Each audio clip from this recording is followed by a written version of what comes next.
Stock market के अंदर एक नया एसएमई आईपीओ आया हुआ है, जो कि 14 जून से 16 जून के बीच में खुला हुआ रहेगा। ये कंपनी जो है करती क्या है, ये आयरन की शीट्स बनाती है बड़ी-बड़ी, जिससे बाद में पाइप्स और शीट जो कि अपने रेलवे जो कंटेनर्स बनते हैं, जो डब्बे बनते हैं, उनके जो चारों तरफ शीट काम में आती हैं लोहे की, वो उस टाइप से। और बहुत सारी और जो लोहे के सामान बनते हैं, उन वो सभी चीज़ों के अंदर इस कंपनी के जो माल है वो काम में आता है, रॉ मटेरियल काम में आता है। और ध्यान देने वाली सबसे बड़ी बात ये है कि इस कंपनी के जो मेन क्लाइंटेल्स हैं, मतलब जो क्लाइंट्स हैं, वो एक तो Titagarh vegans limited, Hindustan engineering industries, मतलब बड़ी-बड़ी कंपनियाँ, जिंदल रेल इंफ्रास्ट्रक्चर, मतलब बड़ी-बड़ी कंपनियाँ जो कि ऑलरेडी लिस्टेड हैं स्टॉक मार्केट के अंदर और उनका पहले से ही बड़ा बोलबाला है, वो इसके मेन क्लाइंट्स हैं। ये एक काफ़ी पॉजिटिव पॉइंट होता है इस कंपनी के लिए। अब ये कंपनी की बात करते हैं, तो कंपनी के जो आईपीओ लेके आ रही है कंपनी, 314 से ₹330 के बीच में लेके आ रही है, तो मोस्टली अपनी जो फाइल लगेगी 330 पे लगेगी। और 400 का लॉट साइज़ है, तो यहाँ पर टोटल अपने को ₹1,32,000 की एक फाइल, आईपीओ की फाइल लगाने के लिए ज़रूरत पड़ने वाली है। कंपनी जो है बीएसई के अंदर लिस्टेड होने वाली है, एसएमई। और कंपनी जो टोटल है 60 करोड़ रुपए मार्केट से उठाना चाह रही है। जो टोटल शेयर्स कंपनी देने वाली है, वो है 18 करोड़ 22 हज़ार टोटल शेयर्स कंपनी मार्केट में देगी। और पूरा का पूरा पैसा जो आईपीओ से आने वाला है, वो कंपनी के पास में ही जाने वाला है। ऐसा नहीं है कि पुराने कोई शेयर होल्डर्स हैं, वो अपने शेयर्स बेच रहे हैं, कंपनी के पास में ही जाने वाला है। अब कंपनी ये पैसा काम में कहाँ लेगी? वही same repayment of loans, business को आगे बढ़ाने के लिए, मैन्युफैक्चरिंग फैसिलिटी सेटअप करने के लिए और नॉर्मल कॉर्पोरेट एक्सपेंसेस। तो अब कंपनी जो कितना कमा रही है, ताकि हमारे लिए वर्थ है कि नहीं, इस बात की अगर बात करते हैं, तो कंपनी मार्च 2022 के अंदर कंपनी जो अपना रिजल्ट लेके आई थी, वो दिखा रखा है कंपनी ने यहाँ पे। तो उस वक्त टोटल कंपनी के पास में एसेट्स थे 16 करोड़ के, उसके ऊपर कंपनी ने 11 करोड़ का नुकसान खाया था टोटल नेट प्रॉफिट के अंदर। और तब कंपनी के पास में 6 करोड़ की टोटल लाइबिलिटी थी, लॉन्ग टर्म लाइबिलिटी।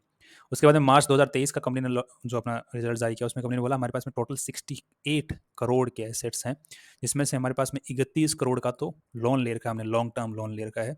और बाकी हमारा खुद का पैसा जो है, वो सिर्फ 6 करोड़ रुपए है, जो कंपनी ने कमा के अब तक इकट्ठा किया है, वो है 6 करोड़ रुपए का पैसा है। ये कंपनी का इकट्ठा किया हुआ हो सकता है, या फिर कंपनी के अंदर जो मतलब ओवरऑल बात करें, तो कंपनियां खुद का मतलब कमाई करने के बाद में जो इकट्ठा होता है पैसा, वो 6 करोड़ 29 लाख रुपए है। और बाकी जो बीच का एसेट्स है, मतलब एसेट्स तो 68 करोड़ के हैं, तो यहाँ पर तो ये टोटल मिला के बन गया 37 करोड़ के आसपास। तो बाकी जो है वो भी शॉर्ट टर्म बोरोइंग, जैसे कि माल उठा लिया सप्लायर से, अभी उसको पेमेंट देना बाकी है, इस टाइप से। तो ओवरऑल कंपनी जो 68 करोड़ के ऊपर 6 करोड़ का प्रॉफिट कमा रही है। सो ये 10% के आसपास में नेट मार्क प्रॉफिट यहाँ पर आ जाता है, तो कि काफ़ी अच्छा पॉइंट बनता है। मतलब इस सेक्टर के अंदर, जिस सेक्टर में कंपनी है, जो कि मेटल सेक्टर के अंदर, इसके अंदर वैसे भी नेट मार्जिन कमा पाना बहुत मुश्किल है, तो यहाँ पर कंपनी 10% का नेट मार्जिन कमा पा रही है टोटल एसेट्स के ऊपर। बट कंपनी जितना सेल कर रही है, जितने का माल सेल कर रही है, उसके हिसाब से कंपनी 5 से 6% के आसपास कंपनी कमा रही है। क्योंकि कंपनी जो टोटल माल सेल किया, वो 121 करोड़ का माल सेल किया, जिसमें 6 करोड़ की कंपनी कमाए। तो 5 से 6% का नेट मार्जिन कंपनी निकाल पाई है, टैक्स, ब्याज, लोन का ब्याज चुकाने के बाद में। अब यहाँ पर ध्यान देने वाली बात ये है कि ये जो नेट प्रॉफिट है, ये इंक्रीज होने के चांसेस हैं पूरे पूरे, क्योंकि कंपनी को 31 करोड़ का लोन चुकाना है, लॉन्ग टर्म लोन है। और बाकी शॉर्ट टर्म बोरोइंग्स भी कुछ ना कुछ होगी कंपनी की, जिसके ऊपर भी कंपनी को कुछ ना कुछ एक्स्ट्रा पे करना पड़ रहा होगा।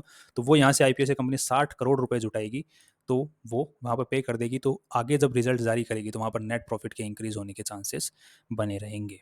अब इस चीज़ के अंदर और हम लोग चेक करते हैं चीज़ों को, कि कंपनी आज के दिन जिस हिसाब से कमा रही है, उस हिसाब से आईपीओ और जिस प्राइस पर हमको शेयर दे रही है, उसमें कितना डिफरेंस है, उसमें कितना बड़ा डिफरेंस है। तो यहाँ पर अगर हम लोग ध्यान देते हैं इस बात के ऊपर, तो कंपनी जो है, सॉरी, कंपनी जो है आज के दिन, कंपनी का जो बुक वैल्यू है, जब रिजल्ट जारी किया है 2023 मार्च के अंदर, वहाँ पर 22 रुपये का कंपनी का बुक वैल्यू बनता है।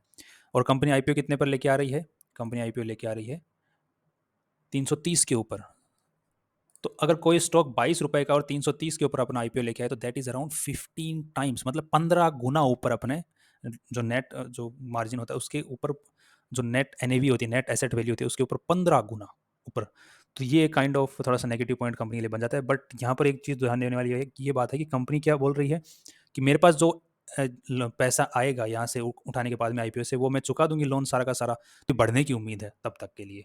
तो इससे क्या होगा, नेट जो अर्निंग पर शेयर होगी, वो भी बढ़ने की उम्मीद है। अब इस चीज़ का हम कंपैरिजन कर सकते हैं कि जो ऑलरेडी जो लिस्टेड कंपनीज होती हैं, जिनके जो कि यही सेम काम करती हैं, उनसे कंपेयर करके कि उनका एनएवी क्या चल रहा है, सॉरी, उनका पीबी रेशियो क्या चल रहा है, क्योंकि प्राइस टू बुक वैल्यू की हम बात कर रहे हैं। तो यहाँ पर कंपनी बोल रही है कि हमारे जितना काम कोई भी दूसरी कंपनी लिस्टेड नहीं है, जो कि हम जो काम करते हैं उस टाइप की। तो यहाँ पर कंपेयर कर पाना मुश्किल है। तो कंपनी बोल रही है रिसेंट रिजल्ट के अकॉर्डिंग कंपनी ने 121 करोड़ का माल सेल किया, उसके अंदर 641 रुपये कंपनी ने कमाए। तो यहाँ पर शेयर की जो कमाई आ गई, वो आई है 13 रुपये 50 पैसे। तो इस हिसाब से कंपनी का जो पीई रेशियो आ जाता है, वो मतलब आई थिंक 28-30 के बीच में कहीं पर आएगा। तो आप ओवरऑल मान लें 28, तो 28 का पी रेशियो वो भी ईयरली, ये अगेन एक नेगेटिव पॉइंट बन जाता है कंपनी के लिए।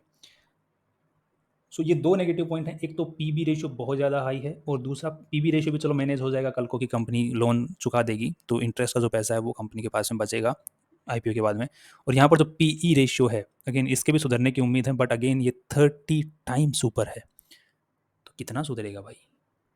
ऑलराइट, इसके जो क्लाइंट्स हैं वो बहुत अच्छे हैं, तो यहाँ पर ये क्लाइंट्स को देखते हुए और आईपीओ के बाद में कंपनी पैसा जुटाने के बाद में जिस तरीके से कंपनी अपने फंड को मैनेज करती है लोन वोन चुकाने के अंदर, तो उस हिसाब से कंपनी को देखा जाए तो कंपनी के अंदर हम इन्वेस्ट कर सकते हैं। सो फाइनल एडवाइस ये रहेगी कि अगर आपको थोड़ा सा रिस्क लेने का मूड है तो आप इस कंपनी के अंदर अप्लाई कर सकते हैं, और मल्टीपल लॉट्स में ना करें, सिंगल लॉट में करें, और ज़्यादा अकाउंट हैं तो डिफरेंट अकाउंट से ना करें, रिस्क लेने का मूड है तो एक अकाउंट से ले सकते हैं, कोई इश्यू नहीं है, क्योंकि कंपनी के ओवरऑल आफ्टर आईपीओ सुधरने की उम्मीदें हैं, और क्लाइंट्स बहुत अच्छे हैं, और सेक्टर बहुत अच्छा है, और क्योंकि स्टेबल सेक्टर है, इतना कोई वो नहीं है इस सेक्टर के अंदर। बट अभी क्या है, ये सेक्टर पिटा हुआ है, जिसके अंदर भी कंपनी अगर इतना प्रॉफिट कमा पा रही है तो that is nice thing. So see you tomorrow with new information.